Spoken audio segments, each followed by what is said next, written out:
looking at the school year, we want to think about every school year starts off with a new transition, and you're transitioning into a new grade, or you're transitioning into a new school, or you're transitioning into something that means change. And when you think about change, ask yourself, how do I deal with change? And do I like change? And what works for me when I'm experiencing a change? Do I dread it? Do I lose sleep over it? Or do I anticipate it and can't wait for the new to start and the old to be done with? So we all approach it in a different way. And I hear a lot from parents who are especially going through a change at certain grade points, such as going into middle school from elementary school, and asking, can't we just, like wait a year, and can't I just hold my child back for a year and not go into middle school? Because middle school is a very scary change or a transition. But generally the kids do fairly well, and then the parents can calm down. So transition can be hard and it can be a little scary, but you just need to kind of think to yourself, I'm in the midst of change. It's a transition and a change, and how can I make this smooth, and how can I make this comfortable? And that's what we want to look at today.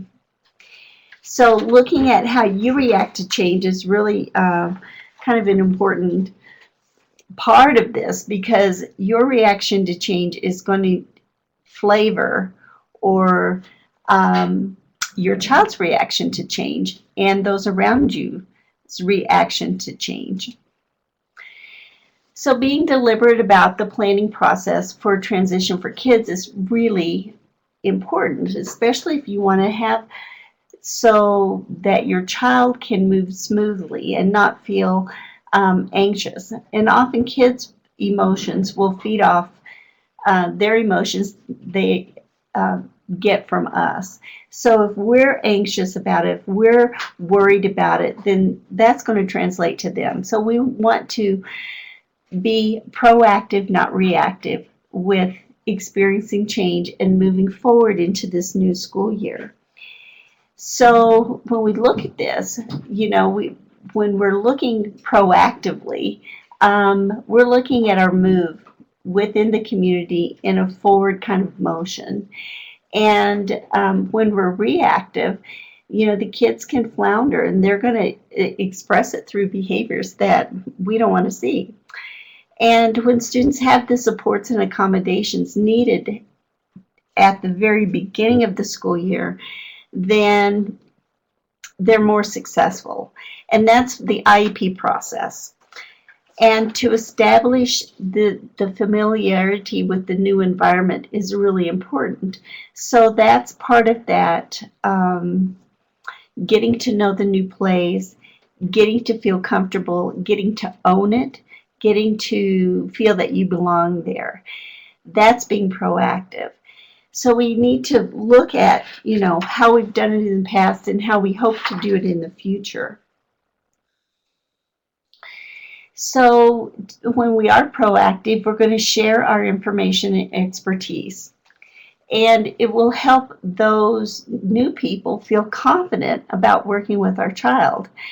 Instead of just having to see a child on a piece of paper and go, oh my gosh, I remember when I had a student with autism years ago, and it was, he was so hard to deal with.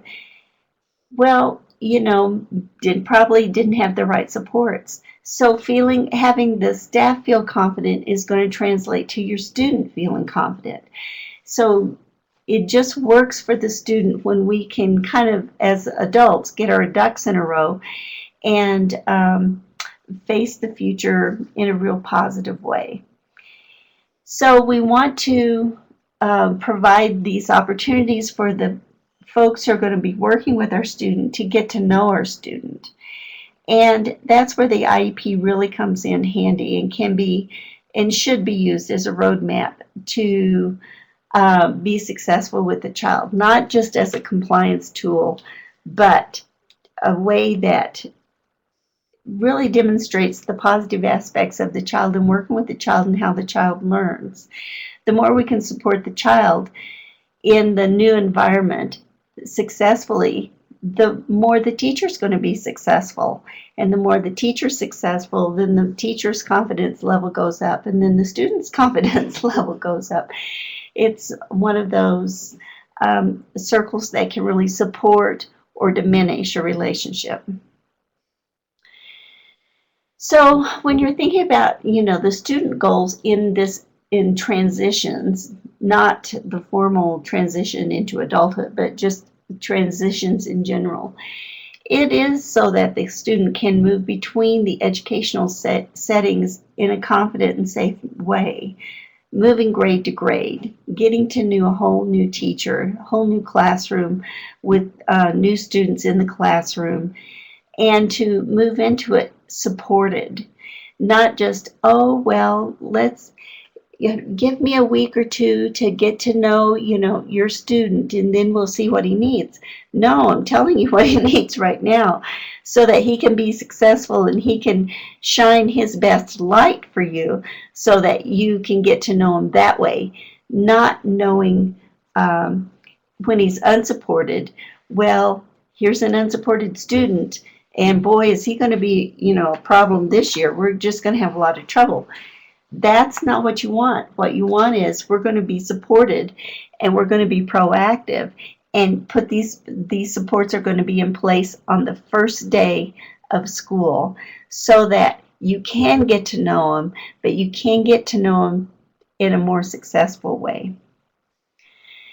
So it's really important all of these points are important to maintain those social connection with peers so that peers can say, no, if you just talk to him like this, he's going to really understand you and it'll be better. Or you don't have to be afraid of this person, or of course he can understand you. So peers can really come to a student's aid, but they can also be an advocate for that student and helping them learn the new place and the new program. For the adults, our goals should be to establish those relationships so that we can share information and that information will be received. And to, provide, and the school should provide administrative support to get the teams together so that they can have access to each other so they can work together in a more productive way. And we need to present the information in a way that's really understandable to all of us and to the new people coming on board. What does that really mean? I mean, if you have a behavior plan, what does it mean? You need to smile at him all the time? What does that mean? So if you have something in the behavior plan that last year, the teacher was one that didn't smile a lot. Maybe this year the teacher is one that smiles all the time. So she, not understanding kind of the context of why that was written the way it was written. So look at your plans, look at your IEP, look at your communication plan if you have one for your student, look at your behavior plan if you have one for your student, and think, does it make sense for this year? How is it going to translate into this year? And then provide some opportunities for the new team to get to know your student, and by introducing your student, but also in other ways, and we're going to get into that. When my son was in transitioning from elementary school to middle school, and his name is Michael, and I call him Michael, and the principal came down to our IEP meeting from the middle school just to get to know him and to sit and talk with him a while. And I was pretty kind of nervous about this whole, transition into that scary middle school. And so we were talking about it. But the principal took an opportunity to really sit down and wanted to talk to Michael himself.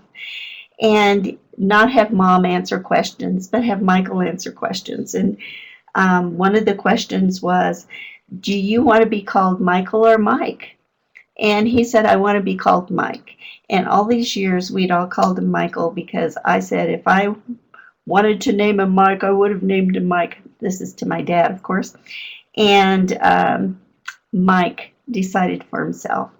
So the principal said, okay, Mike, we're going to have a good year. And from then on, he is Mike, except to me, of course, his mother. But the opportunity to get to know him and know what he wanted was really important to this principal, so that going into middle school, he could start off on a real strong and positive note. So we're going to give you some back to school tips, and you have these 7 back to school tips. You can download them, so you want to go ahead and do that on this cute little guy getting ready for school. So the first tip is to nurture those alliances with teachers, support staff, parents, students, and others. And that takes time, and that takes commitment. And it takes a willingness to listen to others' opinions, and be willing to discuss them in kind of a rational way. So the teachers are just getting to know your student. They are going to come with assumptions. We all do. We all assume things about people all the time, based on our past experiences, based on, past things we've seen or read. So we all come with a whole array of assumptions. And teachers are no exception. So they may have read through the IEP, and in their mind, they have a picture of what your student looks like and what your student's going to act like based on their past experiences. The support staff the same way. It could be 180 degrees wrong, but just know that everybody has a starting place. And so this is our starting place. So we have to come with an open mind to discuss it. And other students and the support people that you're going to be working with, too, have those assumptions. Until they have a chance to get to know your student, then those assumptions are going to be in place. But those assumptions can change as we get to know the student and as the student experiences the new environment that they're in.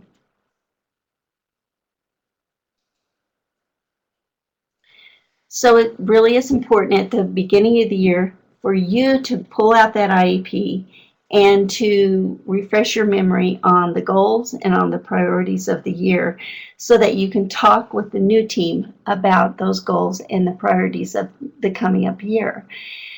And talk it over with your child too, starting at a young age. You can say, this year we're really going to work on reading, and I know you're going to try your hardest, and I know you're going to do a good job, and we're all here to help you.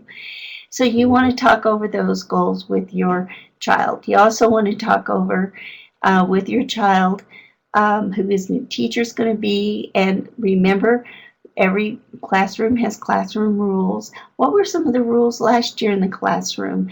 And what did you had to stand in line, had to raise your hand, had to use your inside voice.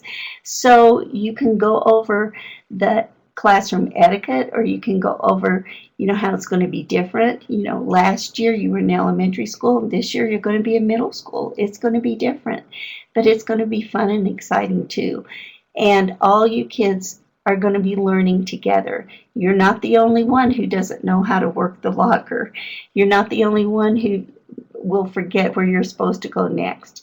So don't worry about it, but just people are there to help you, and we're all going to work through this together. So when you review the IEP, though, you need to see how it's going to mesh in reality with the new year. We want to really focus on what works.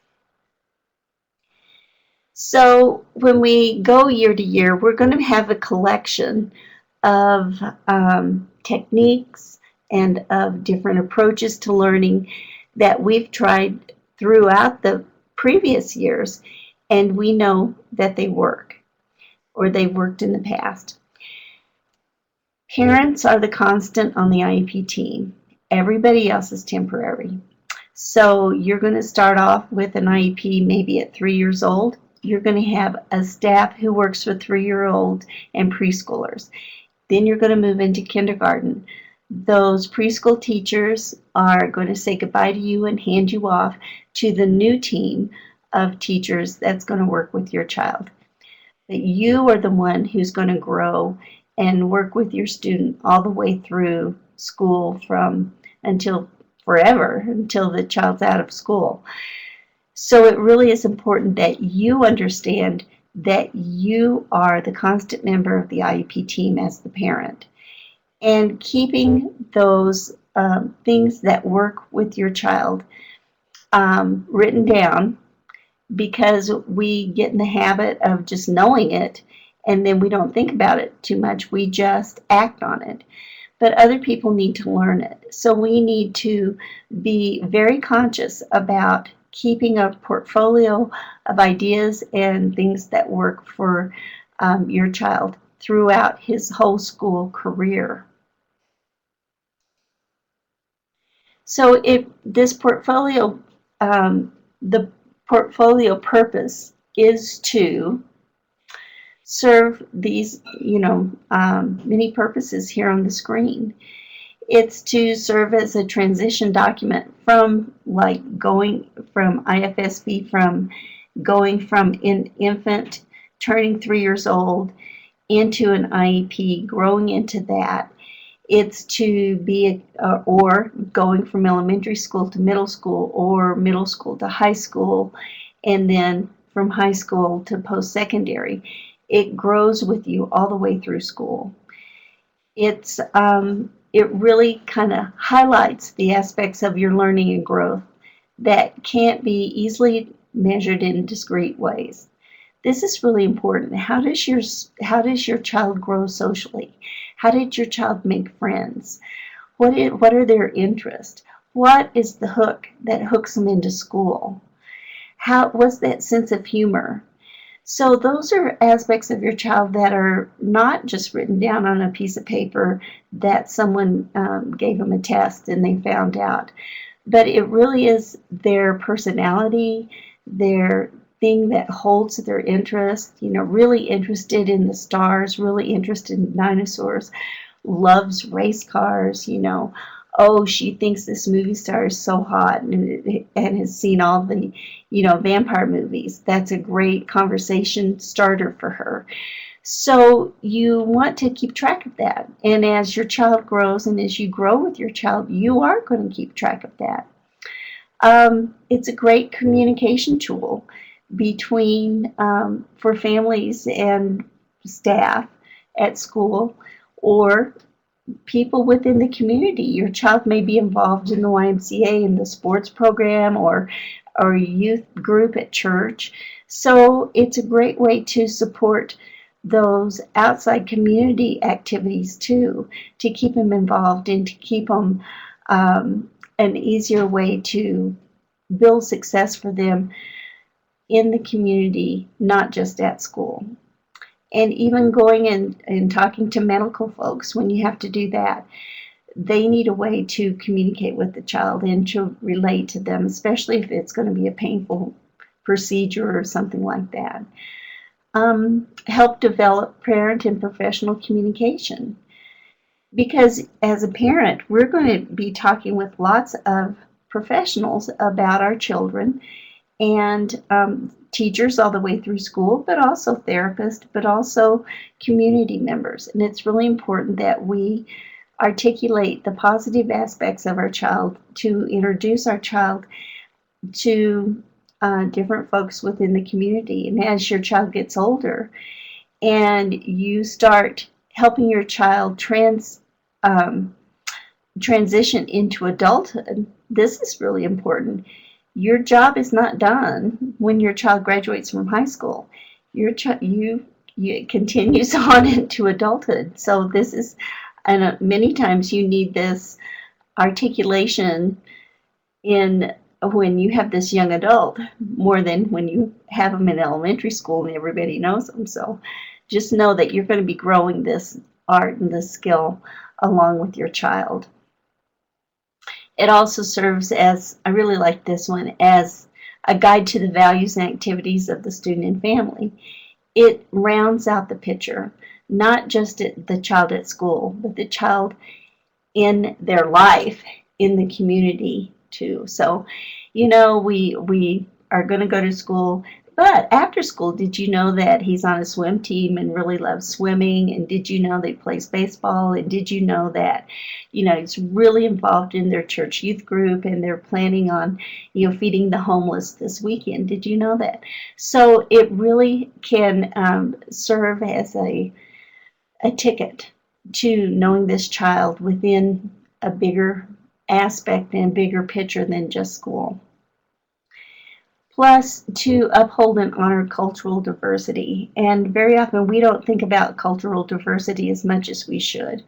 But cultural diversity within, not just culture of race, but culture of, I'm a Southerner, so I'm going to call you ma'am.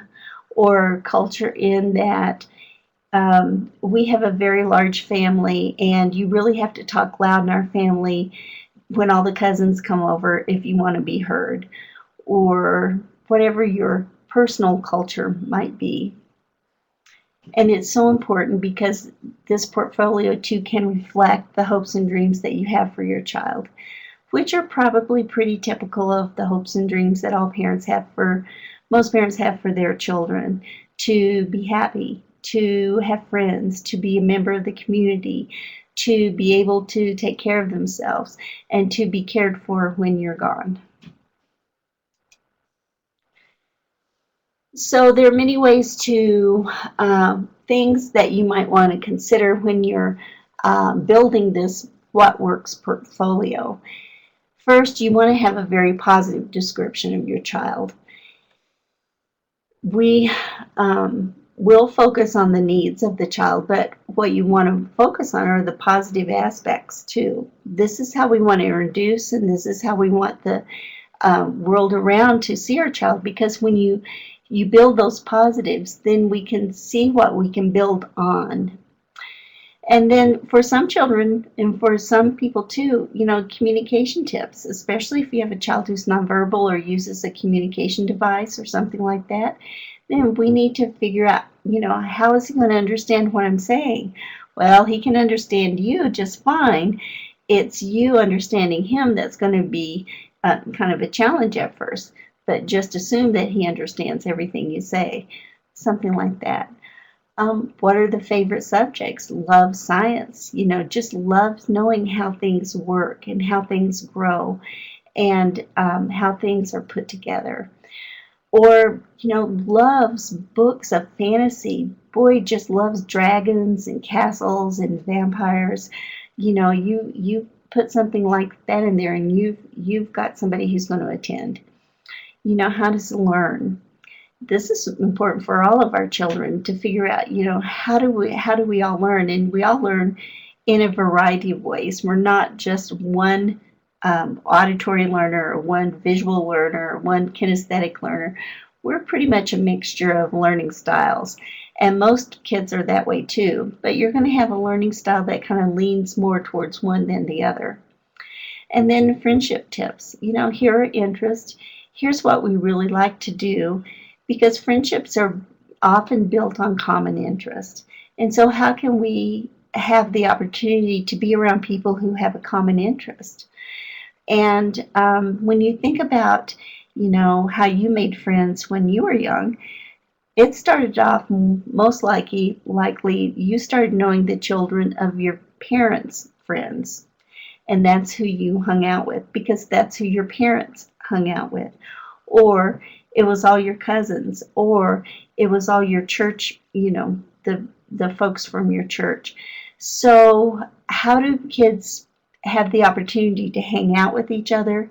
How do they have the opportunity to find out that they all like each other? When my son Michael was little, and he has a severe hearing loss, and so language communication was a little difficult for him. But I remember that in 4th grade, he was really into those little matchbook cars. So his 4th grade teacher encouraged a club that met during one of the recess periods during the week, and it was the matchbook club of UPass Elementary School, and all the little boys would who or girls who had interest in matchbook, cars, could bring their cars in, and they would talk about their cars, and they'd talk about their little, matchbook cars, and then they would trade or something like that. So it was a great way to include kids who had a common interest into an activity that assisted friendships to develop. And then look at assistive technology too. Does your child use assistive technology, and what kind of assistive technology is used, and is it appropriate, and does it work, and who needs to learn how to do it, and can the kids learn? And then behavior supports. What kind of behavior supports need to be in place day one of the first day of the new year? Those behavior supports should be in place, and people who are going to be involved with providing those behavior supports need to know that they're going to be involved with providing those behavior supports.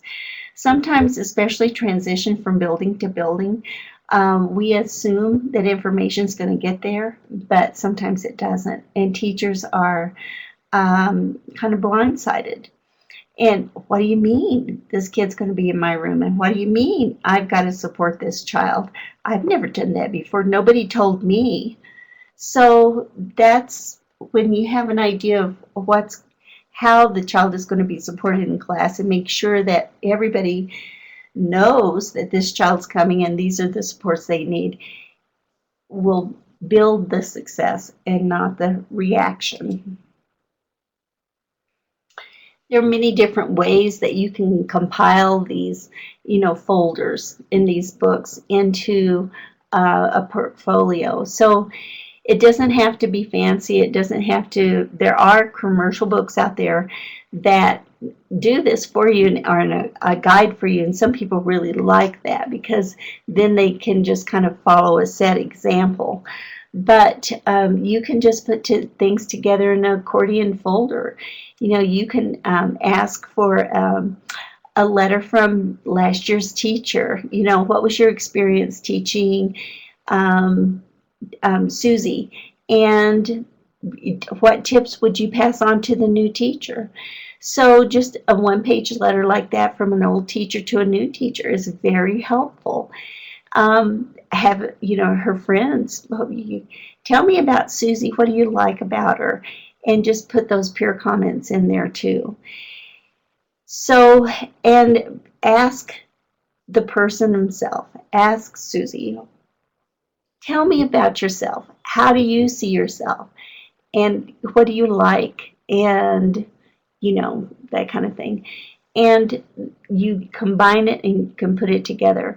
Other people use a 3-ring binder with those plastic sleeves, and they put a picture in there, and then they can compile these things too. Other people can, who are really good on like that, the photo websites will just put some pictures together with comments and make a book too, and you could do that. So you can think about that. How are you going to keep this information from getting lost? You can ask the team to work on it with you. And especially, throughout the year, you can say, we're going to be working on our What Works portfolio. So all through the year, I want you to, if you see something that kind of stood out to you, I want you to set it aside, and so we can put it in the What Works portfolio. And it also can be the beginning of a job resume for the future. It's important and to see how the interests grow throughout the year, and how your abilities grow throughout the year, and throughout the year, throughout your life, because this is going to be something that you're going to keep for, ever. But it's going to be a nice document, a nice documentation of your school years, of your growing up years. And it's not just school activities, but it's your community activities too. So don't be shy. Try one. I like that, because time flies. and the year is going to get away from you really fast if you're not consciously making effort to set aside some time and set aside some of these products that your child's going to make during the year, or those cute things they say that you say, oh, I wish I'd written that down. Write it down. Have a notebook that you can go to when your child says something that's cute or funny or profound, and you write it down. Write it down when something worked, and you look back and say, geez, that was so kind of the movie theater ticket taker to very consciously ask my child a direct question, and he had the opportunity to answer. Or, we talked about ordering our own food when we went into Wendy's, and he walked right up to the counter and he ordered his meal. And the order taker didn't blink an eye and said, got your order, it'll be right out. Write those things down because it's important. It's important to remember because those are, milestones for your child, but also for you, but as your child grows up. And then request a meeting. I think it's very important, especially as your child gets older. Elementary school, you have one main teacher, and you have the regular classroom, third grade teacher, and you have the special education teacher, and they probably, know each other and work together as a team. As you get into middle school and high school, it's a little different. But you can call your child's teacher, general ed teacher, special ed teacher, anytime and request a meeting. Your student is a general ed student first. First and foremost, they're a general ed student. They're a general ed student who receives special education services based on their IEP. So anything in general education or school sponsored, your child should have access to that. So if it's basketball tryouts, they get to try out for basketball. If it's anybody can join drama club, anybody can join drama club. So you want to really incorporate that into your language to your child and into your language to other parents and to your child's teachers. So you can call and request a meeting for your child's teacher. When Michael was moving to middle school and high school, I would meet with each of his new teachers every year for about 10 minutes sometime during the first week or 2 weeks of school. And I would just call and say, I'm going to pick up on Thursday. Is it okay? I'd like to meet with you for about 10 minutes right after school. Is that going to work for you? And then we would meet and I would share insights and information about my child. And in a real positive way. I just wanted to meet you. I'm Michael's mom. We're really excited about this new year. I just know that he's going to have a really good year. And I just want you to know that I'm here to support his education as best I can. So it's a great chance to develop a positive relationship with your child's teacher, and it really does establish yourself as an active team member so that when you have an issue, if it's a little issue, you can talk with them about it and resolve it before it becomes a big issue. Those teacher meetings are really important, especially middle school, high school, because they go subject by subject. You might consider making a presentation to your child's classmates. And often this has been a pretty successful approach, especially in elementary schools when kids are curious. And we don't want to point out differences as much as we want to point out how we're the same. But kids pick up on things, and they would pick up with Michael. He said, why does he doesn't talk like we do? Why does he sound funny? And that would be some of the comments, and I would explain, because that's how his ears hear what we're saying. So that's how it's coming out. And they go, oh, okay. And it was no big deal. And especially if your child uses equipment. And Michael always used equipment in the classroom because he had an FM system. So the teacher always wore a microphone and talked directly into his ears, so to speak, then the hearing aids would pick up that FM signal. So the kids were always curious about his FM equipment, and they would like to try it out, and it was always, fun to try out the equipment. Michael was very patient with everyone trying out, talking to him through the microphone. And when the novelty wore off, then it was just no big deal. So sometimes if you have an extra, like if you use a communication device or if you use FM systems like that or something, once you explain it to the kids, they're fine with it.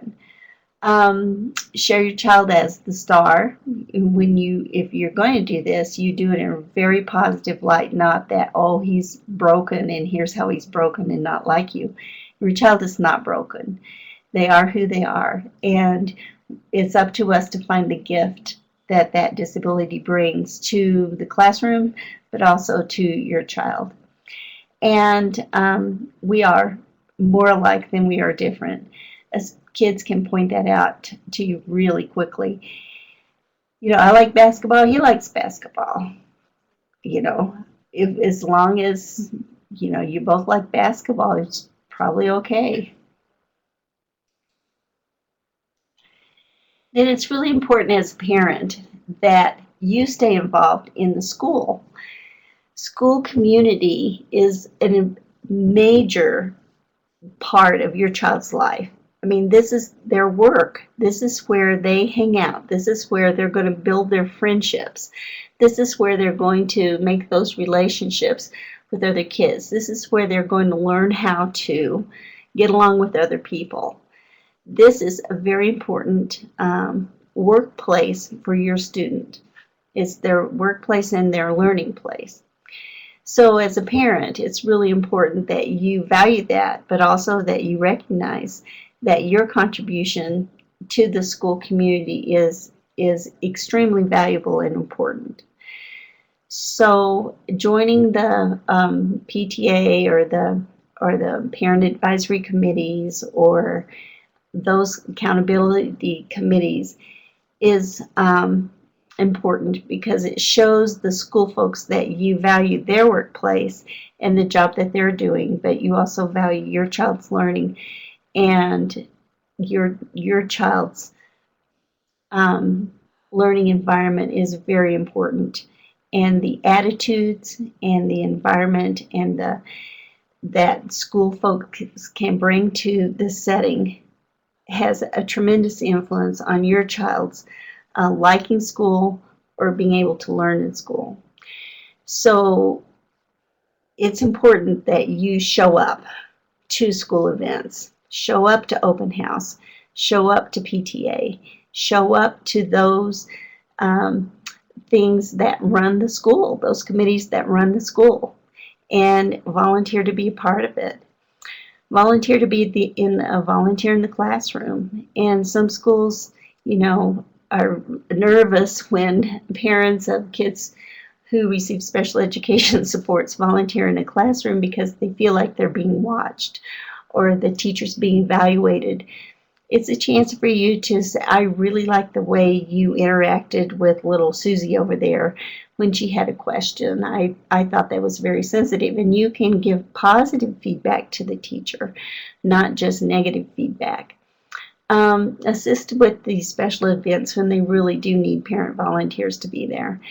And then they're going to see you as someone that cares about them too, not just about your own child, but about all the children in the school. And then your voice is going to be stronger when you actually have to raise an issue. It's important that you continue your own education, especially about your child's disability or learning styles. For all your kids, it's very important to be a good parent, and that's just part of being a good parent.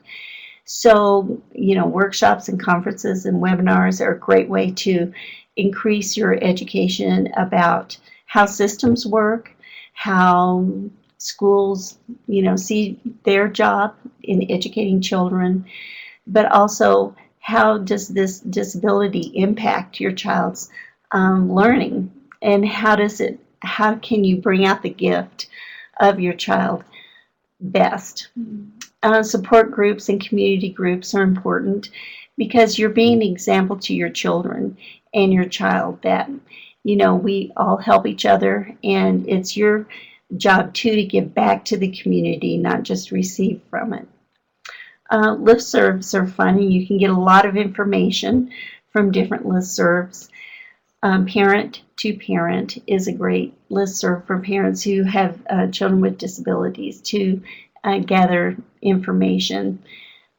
Social media like Facebook is another way. And you can always call the parent advisors here at Peak Parent Center, and Missy Cedars and I are happy to take your call anytime. We have Danielle Short also, who is parent advisor for families who speak Spanish. So we want, if you know a Spanish-speaking family, just tell them to call Peak and not be afraid to do that. And Patricia Maycott also speaks Spanish here at Peak, and be happy to talk with you more too. And we have some resources that we think are a good other place for parents to find information. DisabilitySolutions.org is a good one. GetReadyToRead.org. Paula Kluth, she is just a remarkable resource and remarkable woman. If you ever get a chance to hear her, please take that opportunity. We just love her here at Peak. And she really has, worked hard. Her career been pretty much devoted to finding ways to really value and include all kinds of kids who have challenging disabilities in the regular classroom. So we suggest her. PBS.org, Parents, Inclusive Communities, Friendship. There are some others like PBIS.org is on positive behavior interventions and supports. That's a really good resource. Another one that is a favorite of mine is Rights Law, WRIGHTSLAW.com. And you can find information and suggestions about all kinds of school issues or special education issues, but that's a site that I use almost on a daily basis. And there are just a plethora of good websites out there, and please call us if you have a very specific disability or you're looking for some very specific information. Please call us. Another is idea.ed.gov, and that's on the Individuals with Disabilities Education Act, the law, the special ed law that we use every day. And here's our website, our information too. And Julie's going to update this picture in a bit, but our website is just gaining, and we're putting new information on it on a very regular basis, and we want you to explore that website too. And do we have any questions or anything you can see? Oh, okay. Jessica says, can you request a meeting with a teacher before the IEP just to see how my daughter's doing so far in her class? Yes. You can, when my son was young, we would, because I am who I am and am very nosy and involved, I guess you could say, we would have an IEP meeting in May or April or May, and then for the next year, and then we'd have an IEP meeting about a month after school started, and I wrote that into his IEP every year to tweak or adjust the IEP. So yeah, you can, and I suggest you do. I suggest you call your child's teacher and say, I'd like to have a meeting with you just to see how things are going. And do we need to tweak the IEP, or do we need to adjust the IEP in any way? Because you want to make it work. The IEP is a fluid document. It goes year to year, and you write it for 365 days. So that includes the beginning, the first day of the next school year.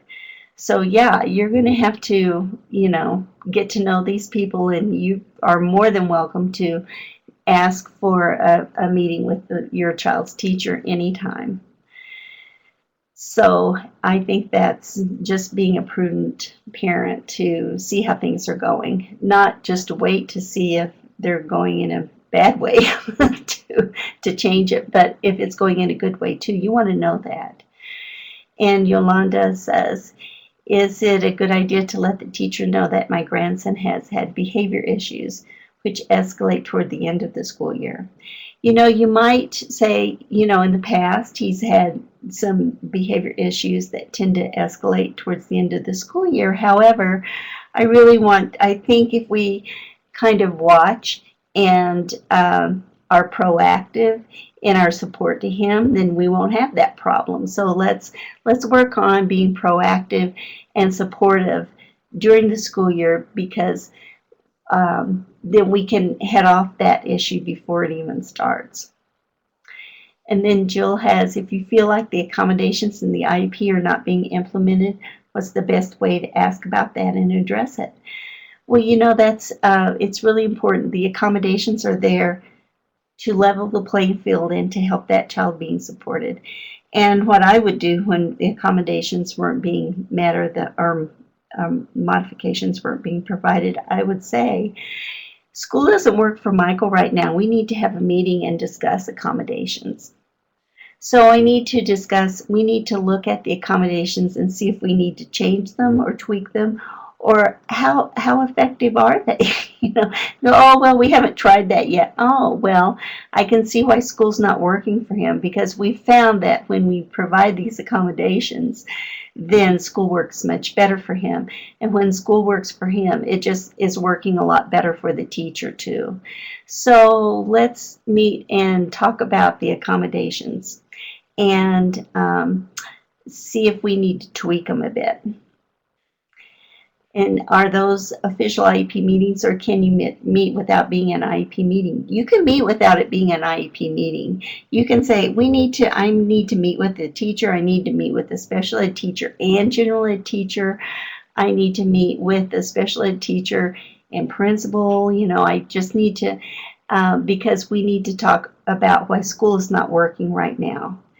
And are the accommodations effective? Are they being followed? How effective are they? And so you can kind of question that and say they're in there for a reason. So we need to figure out, why they're not being followed, or does the teacher even realize that the accommodations are in place? Another thing that I would do too is to, I called it a sub sheet. And so for Michael, I would write a sub sheet and take it to each teacher, middle school and high school, and say, here's a sheet of his accommodations that I would like you to put in your planning, so that when you have a substitute teacher, it's not a waste of a day for him to be at school. And then I'd say, let's go over them, together, so that I'm sure that you're understanding what I'm saying, kind of clarification. I just want to make sure that I'm clear with this and with the teacher. So we would go over the sub sheet. His was, you have to use the auditory trainer. You've got to use the don't turn your back to the class when you're talking, things like that. It was a good reminder for the teacher, but it was also a sheet that went with the teacher's materials, so that when he had a sub, he didn't have a wasted day. It was just kind of ensuring that those accommodations were going to be respected. And then if something happened, or an assignment wasn't turned in or something, or he didn't understand, then I could say, well, what accommodations were in place at the time and did those accommodations work? Well, we really didn't even try that. Okay, then you need to try it because it's written in his IEP. So, and what's the best way to ask for a para for your child when you as a parent feel that it's best for my daughter to have a successful year? Well, you build the need. A para is a supplementary aid and service. So it can be part of the IEP, but you have to build a need for it. You can't just say, well, I think I want a para so that, he'll be supported in school and have one-on-one all day long. It's like, well, you know, where's the need? Is that truly a need? And so you can look at the day and you can pick apart the day, either subject by subject, or what happens, 8 to 8:30 for all the kids. Does my child need support during that day, during that time? What about 8:30 to 9? What do all the kids do? What does my child do? Does my child need support during that time? What about, or you go, what about reading? What do the kids do in reading? What does my child do in reading? Does my child need support during that time? And so you can build the need for support throughout the day. And then you can say, how are you going to address that need? There needs to be support during this time. How are you addressing that need? Often in schools, they will have paras who float in and out of rooms during different times of the day for different needs of different children. So you might have a para who's supporting a kid in, second grade during math, when they're really trying to get the concept of math, and then that para floats over to the other second grade during reading to support this one child in reading. So ask the school, how do you support children who need individual support during different times of the day? Or you have a child who needs support, physical kind of support for using the restroom. So how do you build that into the day? And who is it? So those are things you can talk about in an IEP meeting. And if school doesn't work for your child, you just say, school's not working for my child right now.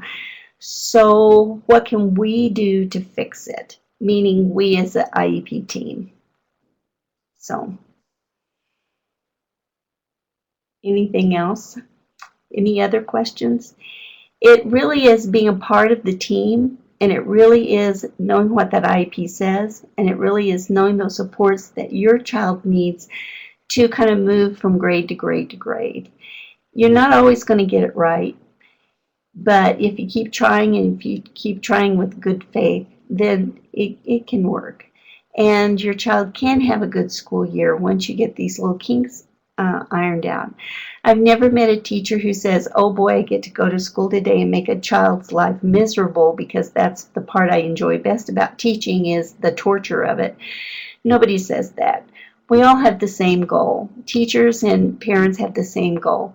We want the child to make success academically, socially, to become a young adult that can support themselves in the community and be happy. And that's the ultimate goal that we have. We may be taking a different path, and we may be taking a different route, but our intent is the same, and we need to remember that. So if we can remember that our intent is the same, then the differences we can work out the differences. So Julie, I'm going to turn it back to you, I guess. Alrighty, great. Thanks, Shirley. Great questions, great conversation at the end there. I think that's what's the most helpful for all of us as families as we work through and navigate this start of the school year. I'm a little bit concerned what might show up on these slides, because Shirley's slides are going to be different from the slides you're downloading, because I did update a lot of them, including the one with our new website. But Just remembering the resources, we have these webinars. Again, a reminder that we have the webinar series, and so we still have the next two in this training series, the Wednesday, September 9th, access to the general ed curriculum, and Wednesday, September 16th, we're going to do Advocacy 101. And you need to register for those each separately, similar to the way you did this one, and you'll get an email with the information. A reminder of our parent advisors, Shirley, Missy, and Danielle. Our regional connectors we have around the state. We have a lot of workshops that we do around the state. A lot of them are coming up in September. We're going to be down in the Durango, Cortez area, Ridgeway, Pueblo. So lots happening over the course. Shirley, can you mute your mic, please? Thank you. So a lot happening. So you can stay up to date with all of that either on our Facebook page or on our website. And there's the information to contact any of our parent advisors. You can call either one of those numbers, and as well as our website, and access the resources and materials there. So as always, we appreciate you taking your lunch break or your lunch time and spending it with us. You will get an evaluation that'll be sent to the email address you used in which to register for this webinar. We ask that you just take a few seconds, literally, and complete the evaluation. It helps us know if these are valuable webinars that we're doing, if we should look at different content, those types of things. So we really appreciate any feedback you can provide for us. And for those of you that need certificates, that's usually a question we get. If you complete the evaluation form, you can then email us here at Peak, and we will make sure that you get the certificate you need for attendance. So again, we appreciate it. If you have any other questions, you can always message us here at Peak, and I will put our email addresses in here so you can follow up if you have more specific questions. Or like I said, sometimes we get in the car and our best thoughts come to mind, or the shower sometimes. So if you have more questions that come from this, feel free to email Shirley